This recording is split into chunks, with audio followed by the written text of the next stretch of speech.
And welcome back to Bengal Bites, a podcast about the Cincinnati Bengals from one fan's real, honest perspective. I'm your host, Derek. This is episode 96. This is the week 3 preview episode where the Cincinnati Bengals are headed on the road at 2-0, undefeated record, to face the Minnesota Vikings. This is going to be the battle of the backup quarterbacks. Jake Browning is going to be playing in place of Joe Burrow, who is scheduled to have most likely season-ending toe surgery for that turf toe injury this Friday. And that's going to put him out for estimates around 3 months. Zach Taylor very coyly answered questions in the media about Joe Burrow's status just by saying that he'll be out at least 4 weeks because that's how long injured reserve is. But it seems like it may turn into one of those Aaron Rodgers with the Jets situations where he tore his Achilles tendon the first play of the game, and then you heard people talking about, well, if he has surgery and does the rehab, I mean, he could come back by the end of the season if they make the playoffs. He could be back, which is kind of like going through the stages of grief. You know, you get whatever it is, anger, denial, bargaining, acceptance, maybe depression in there somewhere. But that's what it feels like when Bengals fans say, oh, Joe Burrow, 3 months, he'll be back, for the playoffs. Like, for one thing, even if the Bengals were going to make it into the playoffs, I don't think you want Joe Burrow going out there on a surgically repaired foot, risking the rest of his career to come back early for some playoff game that you might lose, and then he could get injured again. But also, the odds that the Bengals make the playoffs are much lower without Joe Burrow. But if they did happen to make the playoffs with Jake Browning or somebody else playing quarterback, it would be strange to all of a sudden switch things up and go back to Joe Burrow after he sat out most of the season. So if things are going so well that they make the playoffs, you stick with the hot hand, stick with what got you to the playoffs in that scenario. And hopefully the Bengals are able to make the playoffs with Jake Browning. But they also signed backup quarterbacks Mike White and Sean Clifford. If you listen to the previous podcast where I did the recap of week 2, I predicted that the Bengals were probably going to sign Mike White, just given how he played that his first start in the NFL was against the Bengals, and he threw for over 400 yards, and they put his jersey in the NFL Hall of Fame after that game.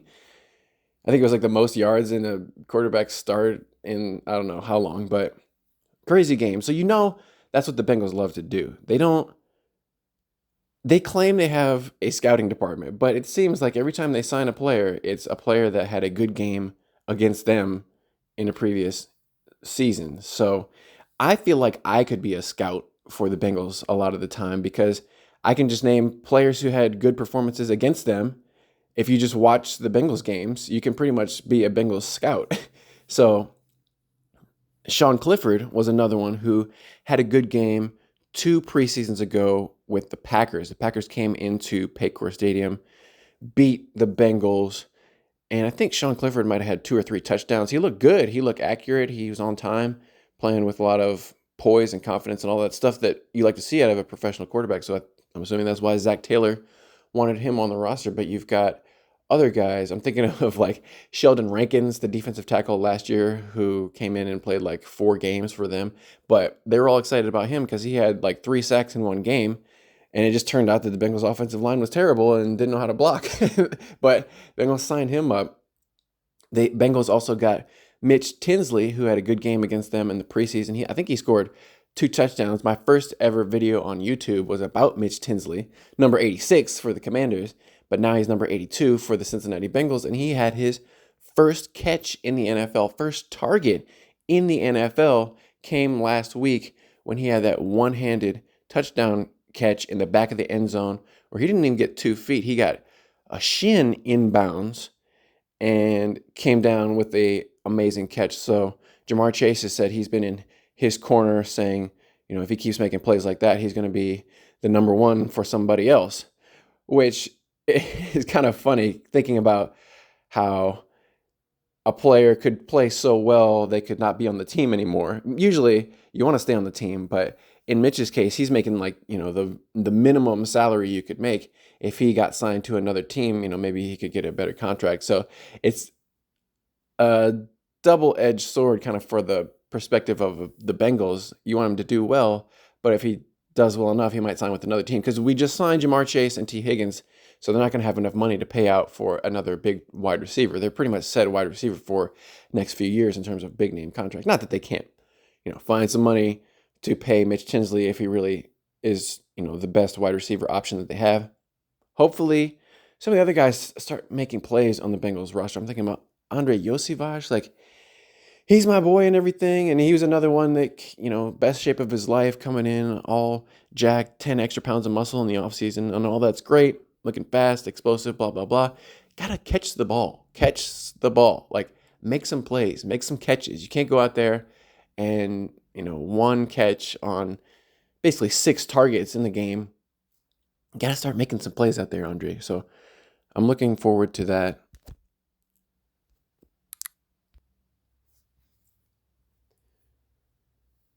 As I said, Joe Burrow is going to be out for this game.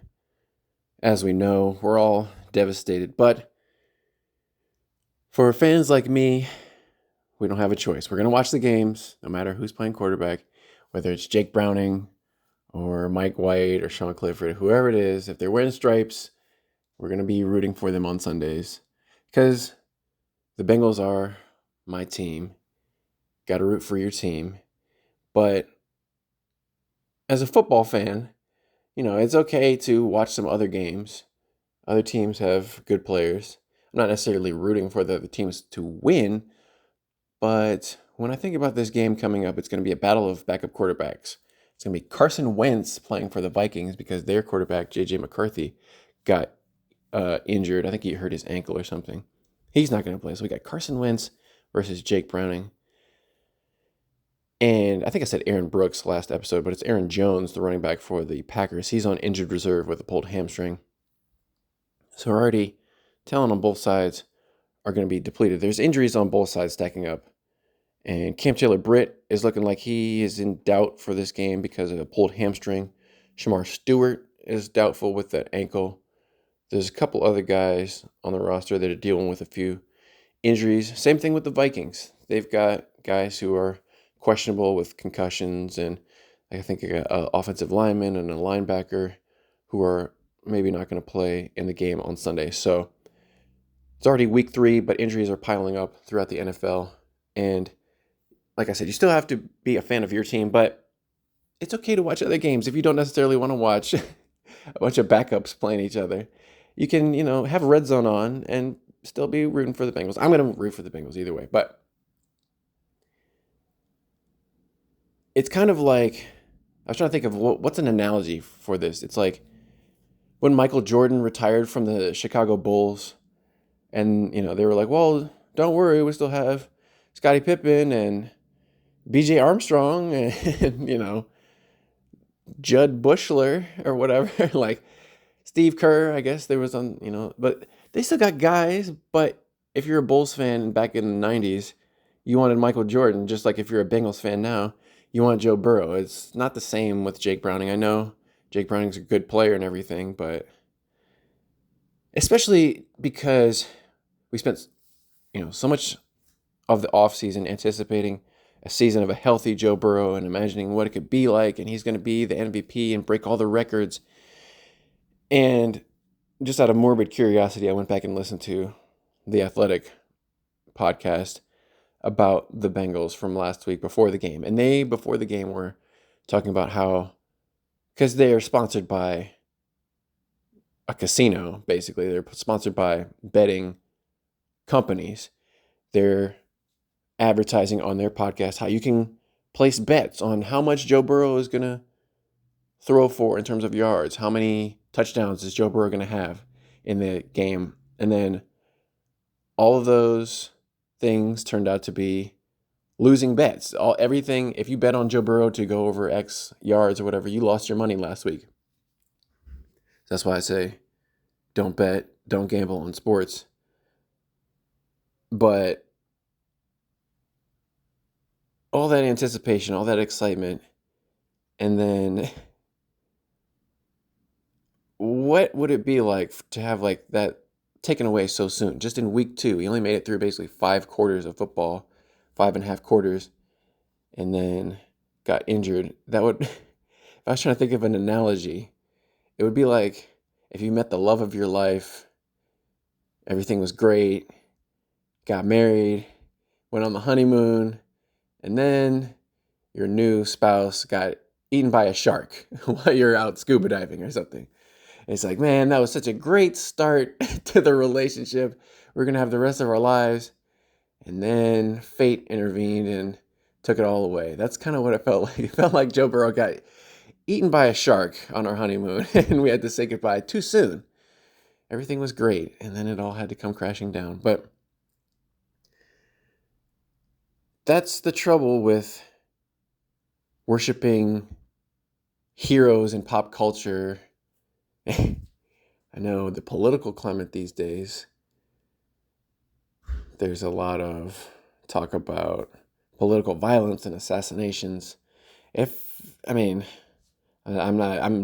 definitely not advocating for violence. Advocate against violence in all forms, except for football. And unfortunately, Joe Burrow was assassinated by his Achilles tendon. Or not his Achilles, his toe, his big toe. And on that note, though, brief aside, isn't it weird how... It's weird to me that a lot of the problems that we have in society are caused by guns, that people are so ardent to defend their rights to own. And we wonder why there's so much gun violence and homicides due to guns. But then at the same time, during football games, we see previews for television shows and streaming television shows where it seems like all the characters are holding guns. Everybody's holding a gun and pointing it at the camera or pointing it at somebody else in the shot, waving guns around and looking macho and tough. And that's what kind of is portrayed as being masculine and manly. And, our heroes, they show all these people we're supposed to look up to waving guns around. And then we wonder why there's so many shootings. So maybe they need to do a better job of, just like I don't think you can advertise cigarettes on television. Recently, they've relaxed the rules on alcohol, where you didn't used to be able to broadcast commercials for like hard liquor and stuff. Now, you see, it's crazy how on ESPN, like it'll be 11 o'clock in the morning, they'll have Crown Royal commercials and like tequila commercials, and back to back with gambling. So they want you to drink a bunch of liquor and then make a bunch of bad bets, get all liquored up, make a bunch of bets, and then maybe buy a gun. Who knows?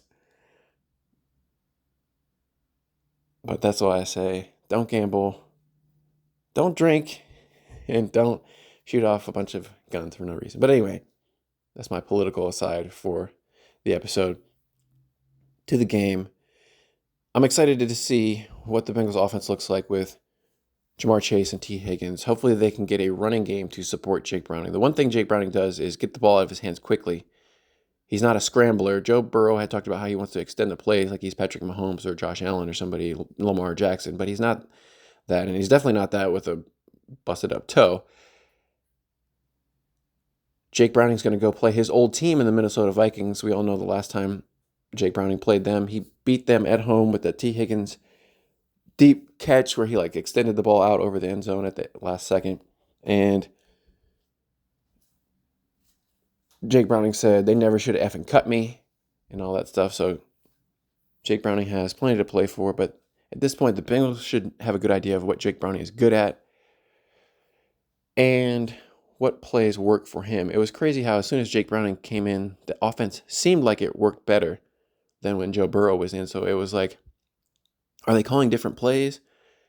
Is Jake Browning executing the same plays better than Joe Burrow? Is the defense playing differently than when Joe Burrow was in the game? Hard to know. So all hope is not lost with Jake Browning, but it's still disappointing because, like I said, it's whenever you go to a Bengals game, it feels like 50% of the fans in the stands are wearing number 9 Joe Burrow jerseys. I know that's probably an exaggeration, but it's a lot. It's a lot of people wearing Joe Burrow jerseys. You don't see anybody wearing a number 6 Jake Browning jersey. That's what the Bengals are going to try to sell us on as a fan base. Oh, get behind Jake Browning. He's the new QB1. Everybody get excited. But it's like I said, it's hard. And I don't have to buy what the Bengals are selling. I am going to watch either way, but I don't have to buy this nonsense about Jake Browning is just as good and we have just the same opportunities this year as we did with Joe Burrow. I don't actually believe that. I don't think the players actually believe that, but they don't have a choice. The games aren't canceled. They're going to go out and play. Coaches still have the coach, and as fans, we still have to support the team in general. Or you can do whatever. I don't actually care. This isn't my job. I'm not making money off of this podcast. There's no ads in it. I'm doing this for fun. So I'm not like one of these media people who am going to try to pitch you that, oh, you should still care because you still need to click on my stories and watch my videos and do all this stuff so I can still get paid. I'm not getting paid. I don't care what you do. But hopefully you watch this game at 1 o'clock. And one last thing before I go, because I got to get out of here. I know the audio quality is probably not that great. I'm recording this on my phone, but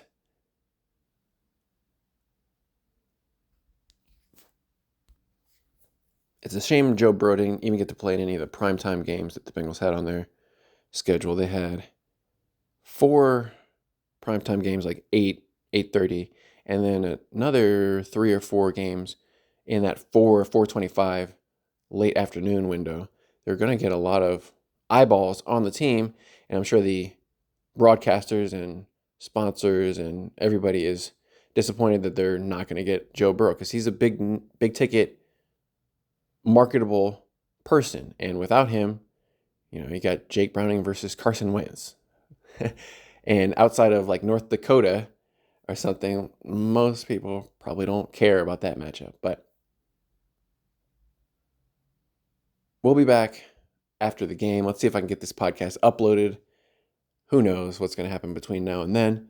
But until next time, I'm going to thank you for listening. Give me a subscribe, all that kind of stuff.